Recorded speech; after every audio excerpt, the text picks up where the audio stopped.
Hi hello നമസ്കാരം. This Vindhya again. ഇത് നമ്മളുടെ ചേനത്തോട്ടമാണ്. ഒരു 40 ചോട് ചേന നമ്മൾ നട്ടായിരുന്നു. ആ കൂടെ വെണ്ടയുടെ കുരുവും പാകിയായിരുന്നു.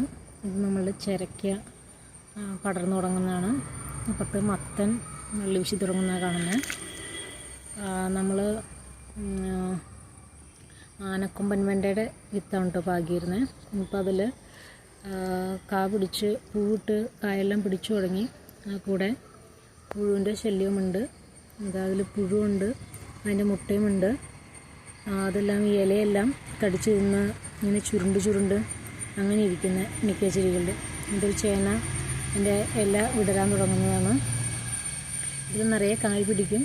നല്ല നീളമുള്ള ഇളം പച്ച കളറ് ആണ് വെണ്ടയുടെ കളറ്.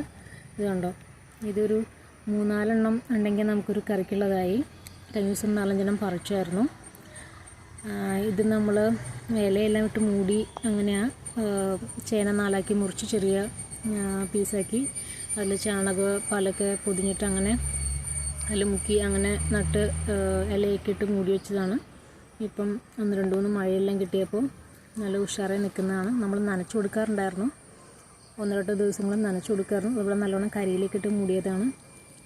ഇതിന് പ്രത്യേകിച്ച് വളമൊന്നും ഇട്ടിട്ടില്ല. ഇനിയിപ്പോൾ ചാണകപ്പൊടിയൊക്കെ ഇട്ടൊന്ന് മണ്ണ് വെട്ടി കയറ്റണം. ഇത് കണ്ടോ,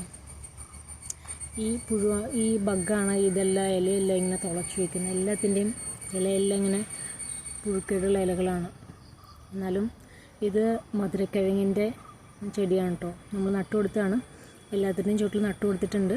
ഇപ്പം വള്ളി വീശി തുടങ്ങി. അപ്പോൾ എല്ലാവർക്കും മഴ കിട്ടിയപ്പോൾ നല്ല സന്തോഷം. അതിൻ്റെ ഒരു ഉഷാറാണ് എല്ലാ ഇലയിലും എല്ലാ ചെടിയിലും കാണുന്നത്. ഒരു 20 ചോട് വെണ്ടയ്ക്ക നമുക്ക് പിടിച്ചിട്ടുള്ളൂ. എല്ലാത്തിൻ്റെയും ചുവട്ടിൽ 40 ചോടിന് ചുവട്ടിൽ നട്ടായിരുന്നു. ഇത് ഇപ്പോൾ പറിക്കാൻ പാകായ കായാണ്. ഇന്ന് നമുക്കൊരു 3 കായാണ് പറിക്കാൻ കിട്ടിയത്. കഴിഞ്ഞ ദിവസം ഒരു 5-6 കാ പറിച്ചായിരുന്നു. ഇത് ഒരു കറിക്കുള്ളതാണിത്. ഇത് ധാരാളം മതിയാവും നമുക്ക് ഒരു കറിക്ക്. കാണാൻ നല്ല ഭംഗിയാണ്. അതുപോലെ നമുക്ക് അത്യാവശ്യം കടയിൽ കൊടുക്കണമെങ്കിൽ കൊടുക്കാം. കിലോയ്ക്ക് എപ്പോഴും ഒരു 50 രൂപയോളം വെണ്ടക്കായ്ക്ക് വിലയുണ്ട്. നല്ല ഭംഗി